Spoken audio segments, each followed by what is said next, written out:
इस धरती पर कोई भी व्यक्ति ऐसा नहीं है जो स्वस्थ न रहना चाहता हो और इसके लिए वह तरह तरह का खाना खाता है।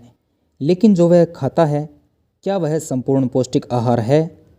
क्या उसमें नेचुरल न्यूट्रिशंस हैं? यदि आपको कोई कहे कि आपको कोई बीमारी नहीं है, तो इसका मतलब ये नहीं है कि आप स्वस्थ हैं। जब आप सुबह उठते हैं तो क्या आप जीवंत और ऊर्जावान महसूस करते हैं या नहीं? ओम परमात्मने नमः। मैं आत्मन योगी आज आपको बताने वाला हूँ वह 2 साधारण उपाय जिन्हें करने के बाद आप अपने भोजन के सभी नेचुरल न्यूट्रिशंस 100% बचा सकते हैं और शरीर को एक स्वस्थ और शक्तिशाली शरीर बना सकते हैं। तो वीडियो को पूरा देखें और इसके पीछे की साइंस को समझने की कोशिश करें।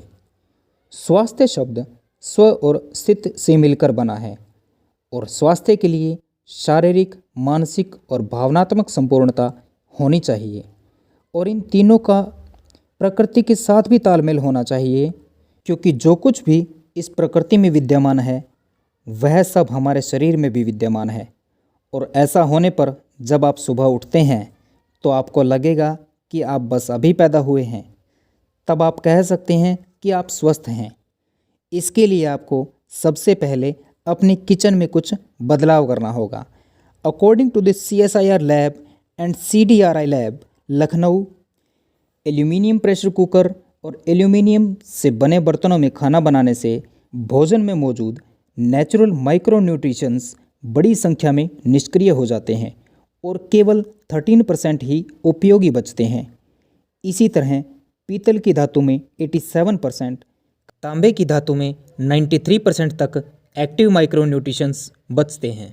और यदि बात करें मिट्टी के बर्तन की, तो इसमें भोजन बनाने से भोजन में मौजूद सभी पोषक तत्व 100% तक एक्टिव फॉर्म में रहते हैं, जिन्हें पचाने के लिए शरीर को अनावश्यक ऊर्जा की भी ज़रूरत नहीं पड़ती और शरीर को पूर्ण मात्रा में proteins, vitamins and micro nutritions मिलते हैं, जो कि हमारे शरीर के लिए बहुत महत्वपूर्ण है।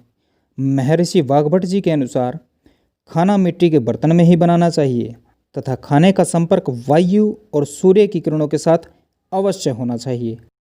ऐसा खाना खाने से लंबी आयु तथा शरीर रोग मुक्त रहता है। बात करें दूसरे उपाय की, तो हमें अपने भोजन में 40 to 50% कच्चे खाने को शामिल करना चाहिए, अर्थात जो जीवित हो, जिसकी कोशिकाएं जीवित होनी चाहिए।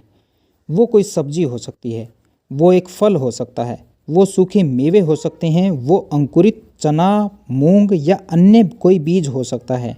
क्योंकि यदि आप मृत भोजन खाएंगे और स्वस्थ जीने की इच्छा करेंगे तो ये थोड़ा मुश्किल है, क्योंकि आपको मुर्दों को जगाना होगा और फिर उनसे ऊर्जा की अपेक्षा करनी होगी। भोजन को पचाने वाले एंजाइम्स शरीर में ही नहीं होते, कुछ एंजाइम्स भोजन में भी होते हैं और जब आप भोजन को पकाते हैं तो आप काफ़ी हद तक ये एंजाइम्स नष्ट कर देते हैं। बिना एंजाइम्स वाला भोजन करने पर शरीर को अधिक मेहनत करनी पड़ती है वो हिस्सा बनाने के लिए जो नष्ट हो गया है, और उसके बाद ही वो पच सकता है। आमतौर पर पका हुआ खाना खाने से 1 से 1.5 घंटे तक हमारे शरीर की ऊर्जा कम होती है, हमें आलस्य और नींद आने लगती है और फिर धीरे धीरे यह खाना हमें ऊर्जा देने लगता है। क्या आपने कभी ध्यान दिया है ऐसा क्यों होता है?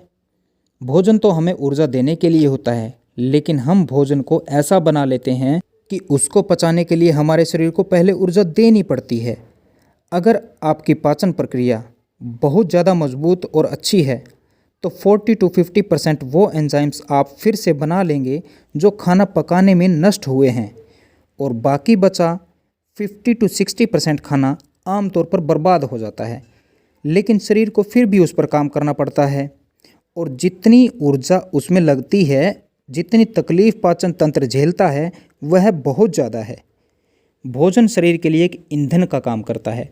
यदि आप सही तरह का ईंधन डालेंगे तो यह आपके शरीर को शक्ति देगा, और यदि गलत तरह का ईंधन डालेंगे तो यह बस किसी तरह काम चलाएगा।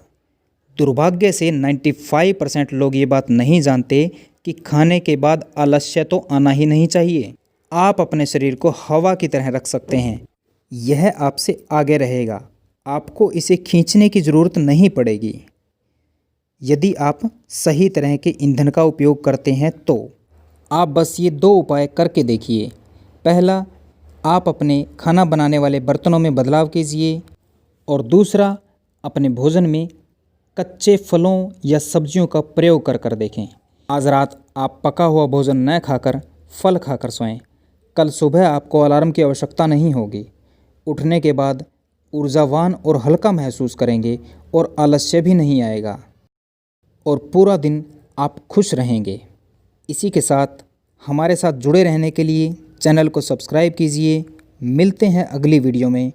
ओम परमात्मने नमः। नमस्कार।